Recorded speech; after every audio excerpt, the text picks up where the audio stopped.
Hey guys, Chang Ko, 2 Turbo, 2-time Muay Thai World Professional Champion, and scary dream of Dylan Danis. Strašný kašmar Dylana Danisa. And, you know, they told me, they said, Masvidal said he's going to fuck him up on sight. And I said, well, where's Masvidal sitting? He said, well, he's 6 or 7 rows away from Masvidal. I said, well, if the guy has a ticket, let him sit in his seat and let him do what he's doing.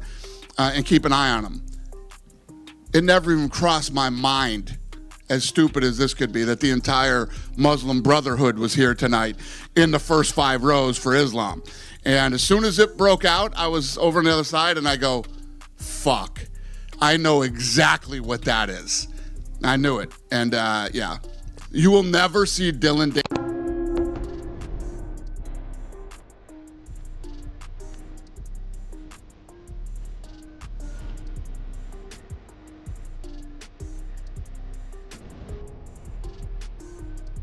Months or weeks before the fight happened, they were commenting on my picture because I was posting like Khabib drinking whiskey and stuff like that, and that for them is like crazy. So I kind of knew it was gonna be hostile, and like I knew like all this was going down. And then during the fight, there was one time against the fence when he was against the fence, and he was like saying to me, like talking to me.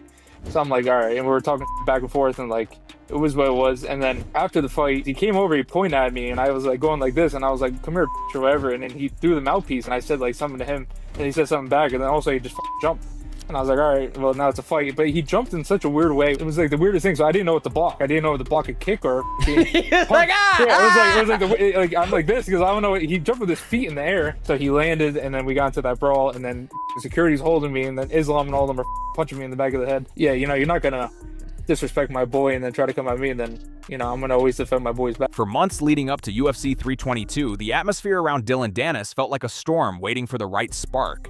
He had spent the better part of the year firing off jabs online, taking aim at anyone who crossed his path. Masvidal, Gilbert Burns, random contenders, even fighters who weren't thinking about him. It wasn't just trolling. It was a steady drip of provocation that built resentment across the roster. Every comment he posted seemed designed to poke someone's pride, and little by little, it worked. Fighters who usually ignored drama were suddenly irritated, calling him out, responding in interviews, or warning that one day he'd run into the wrong group at the wrong time. Despite not being booked for UFC 322, Danis still showed up as if daring someone to test that energy in real life. People around the arena caught on to the tension almost instantly. You could feel it in the murmurs, the sideways glances, and the sudden shift in body language from fighters seeing him walk through the crowd. He wasn't just another spectator, he was a magnet for conflict, carrying months of built-up grudges on his shoulders. Fans sensed something brewing too. Cameras turned, heads swiveled. Even before any shove or punch was thrown, the air felt heavier, as if everyone recognized this was the exact kind of environment where a Danis storyline tends to erupt. But no one expected how fast that tension would explode. It started with a ripple, just a small burst of noise that didn't match the rhythm of the fight happening inside the cage. Fans sitting near the lower sections began turning their heads, confused by the sudden shouting. Within seconds, the ripple became a wave. People stood up, pointing toward a cluster of bodies moving in a tight circle. At first, no one could tell who was involved, but the energy shifted fast. Something was happening, and it wasn't your typical drunk fan argument. The first phone clips that surfaced online were shaky, blurry, and shot from terrible angles, but one thing was immediately clear. Dylan Danis was right in the middle of the chaos. Bodies pressed in from different sides, arms moving too quickly to track, and people yelling over one another. Some witnesses swore Danis shoved someone first. Others insisted a group had approached him already heated. The story changed depending on who uploaded the clip, turning the moment into a puzzle no one could fully piece together. Security reacted instantly, but struggled to push through the crowd. Fans swarmed, trying to get a better look, blocking the aisles and creating a human wall. Every second added more confusion. Cheers from the octagon mixed with shouts from the stands, creating a soundtrack of pure disorder. Inside the broadcast booth, Joe Rogan and Daniel Cormier went silent mid-analysis. Their eyes shifted off camera as producers scrambled for information. Even they were caught off guard, realizing something major was unfolding just outside the frame. But the fighters watching from home didn't need clarity, they reacted instantly. While fans were still trying to figure out what happened, Jorge Masvidal wasted no time making his feelings crystal clear. The moment clips of the scuffle hit social media, Masvidal jumped in with the kind of mocking grin he's perfected over the years. It wasn't subtle either. He posted, laughed, and threw verbal jabs as if he'd been waiting all night for this exact moment. To him, it wasn't shocking that Danis got swarmed. It was almost overdue. Their tension didn't start tonight. Masvidal and Danis have traded shots for years, with little insults sprinkled through interviews, podcasts, and Twitter threads. Every time Danis fired a trollish comment into the universe, Masvidal seemed to catch it, calling him out, dismissing him, or hinting that one day they'd cross paths in person. In the months leading up to UFC 322, the hints became more pointed. Masvidal even joked more than once that he'd handle Danis if he ever saw him in the wrong place. So when Danis got surrounded in the stands, Masvidal reacted like someone who'd seen the ending of a movie he'd already watched. What made his response blow up wasn't just his words, it was the speed. Screenshots circulated within minutes. Fans reshared his comments with laughing emojis. Other fighters jumped into the thread. Before long, Masvidal's reaction became part of the event itself.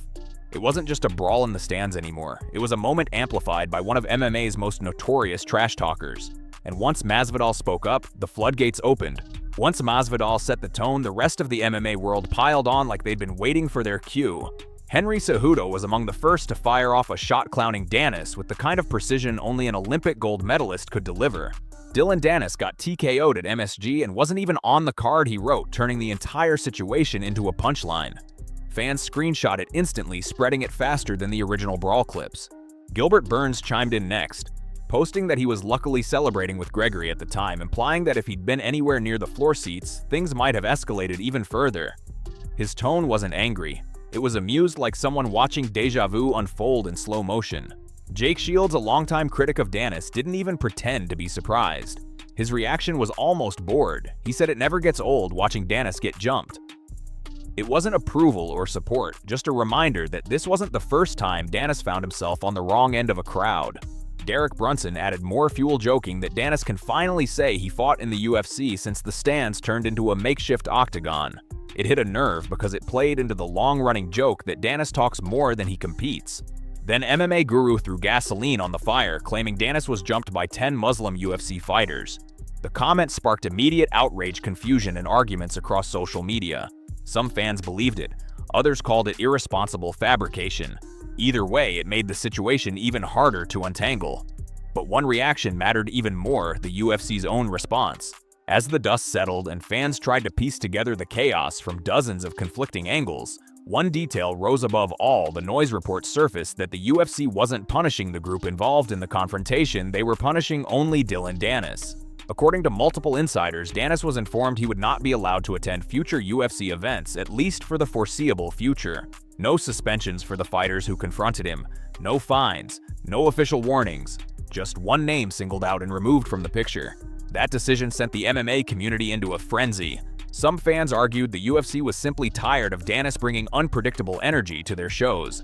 Others saw it as blatant favoritism, a message that roster fighters get a longer leash while outsiders with bad reputations get clipped the moment something spirals. Comment sections exploded with debates about whether Danis was a troublemaker who finally crossed a line, or a convenient scapegoat for an incident with too many hands involved to punish fairly. The move felt even more shocking when you compare it to the UFC's history. Full bans are rare and usually reserved for extreme cases, fans rushing the cage corner brawls, spilling onto the canvas, or all-out melees like Khabib vs. McGregor's infamous post-fight chaos. For a non-roster fighter to receive this level of response over a stand-side clash, it raised eyebrows everywhere. And beneath the outrage, some felt the UFC was sending a quiet but unmistakable message. Bringing heat online is one thing, bringing it into their arenas is another. But not everyone agreed with how the story was being told. As the online chaos kept spiraling, one person found himself in the crosshairs almost as much as Danis, MMA guru. His claim that Danis was jumped by 10 Muslim UFC fighters lit the fuse for huge arguments across social media, but it didn't take long for fighters to push back. Ali Aquinta was the first to call him out, accusing Guru of twisting the story and leaving out key details to make the situation sound more dramatic than it actually was. Other fighters joined in, correcting the narrative and pointing out that the clips circulating online didn't match the wild numbers Guru was throwing around. Then a new detail emerged, one that shifted the conversation yet again. Several witnesses claimed Danis was sitting in reserved fighter seats, the type meant for athletes competing that night or their corners. According to them, security had already asked him to move earlier in the evening. If that was true, the confrontation didn't appear out of nowhere. It may have started because people were frustrated that Danis was in the wrong spot, refusing to move, and escalating tensions before the cameras even picked up the action. Once that detail surfaced, fans split into two loud, stubborn camps. One side insisted Danis was unfairly targeted and jumped by a group who planned it. The other side argued he provoked the situation by ignoring the rules and antagonizing people face-to-face just like he does online. Every new angle, every 6-second clip, every eyewitness tweet only made the truth more impossible to pin down. The story changed depending on who you believed and which clip you watched. In the end, what should have been a simple incident transformed into a full-blown internet mystery with narratives stacking on top of each other faster than anyone could debunk them. But behind all this chaos lies something deeper. To understand why UFC 322 exploded the way it did, you have to understand Dylan Danis' role in the MMA world. He's not just a fighter. He's the sport's most persistent troll, a character who thrives on stirring the pot even when he's nowhere near the cage. For years, he's picked fights online, taken shots at champions, mocked contenders, and poked at rival fan bases, all while rarely stepping into the octagon himself. It created a strange dynamic where he was always part of the conversation even when he wasn't competing. A lot of this goes back to the Conor McGregor era. Danis first became known to mainstream fans as part of McGregor's inner circle, loud, brash, and always ready to defend Conor or attack anyone who criticized him. Those old rivalries never really faded. Fighters who clashed with McGregor ended up clashing with Danis too. And when Conor backed away from constant conflict, Danis kept the energy alive, continuing the same battles on his own timeline. That's why fighters react so strongly whenever his name pops up. To many of them, he symbolizes unfinished business, old drama, and years of provocation that never got a real conclusion. He's a reminder of every insult that wasn't settled and every online argument that spilled into interviews. And whether people love him or absolutely cannot stand him, Danis knows exactly how to stay relevant.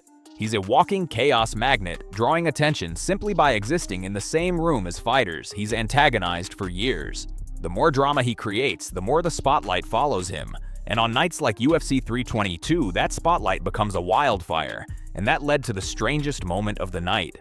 Just when the chaos seemed like it couldn't get any stranger, the internet discovered the funniest detail of the entire night: a random shoe flying through the air during the brawl.